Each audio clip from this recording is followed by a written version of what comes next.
雕第16雕一吊開天門。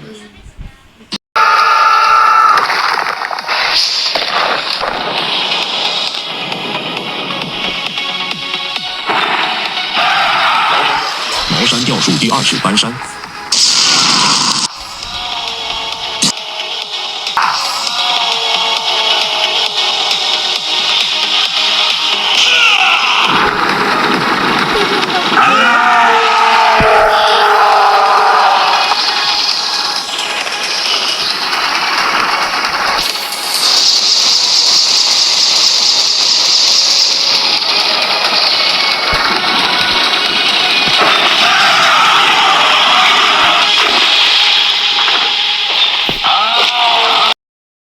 長如18雕第16雕一吊開天門。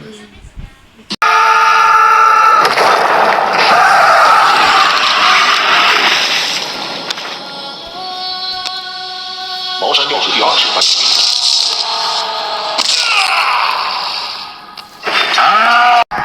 Sợ tâm giờ cháu mạnh quá.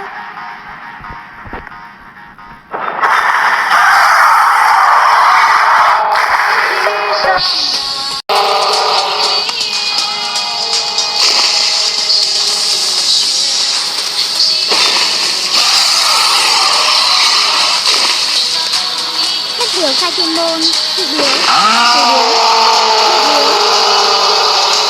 thập điếu,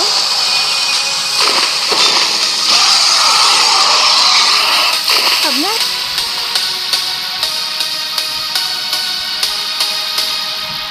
吊徒尊。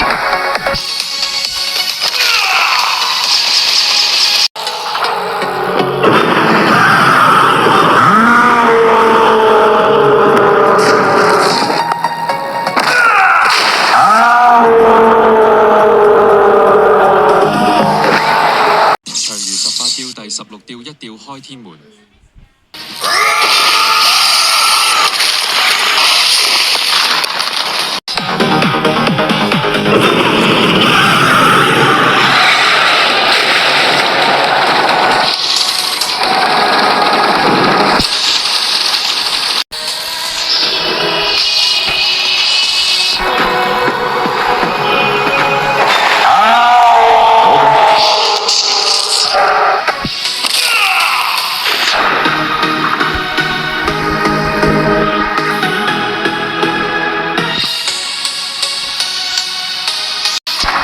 Mao Sơn điếu pháp của cậu chưa mạnh lắm đâu cho cần câu này.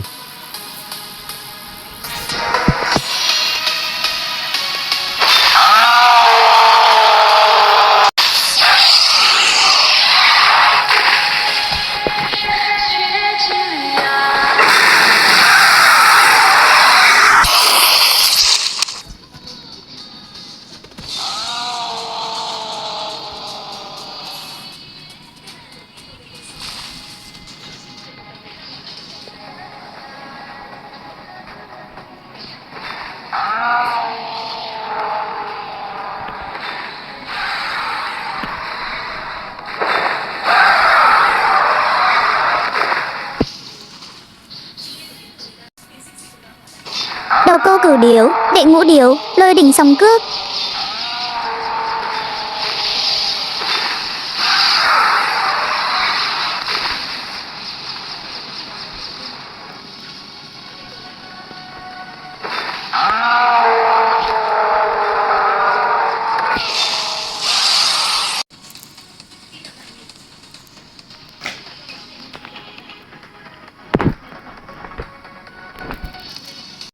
蜈蚣9调第2调金蝉奏礼。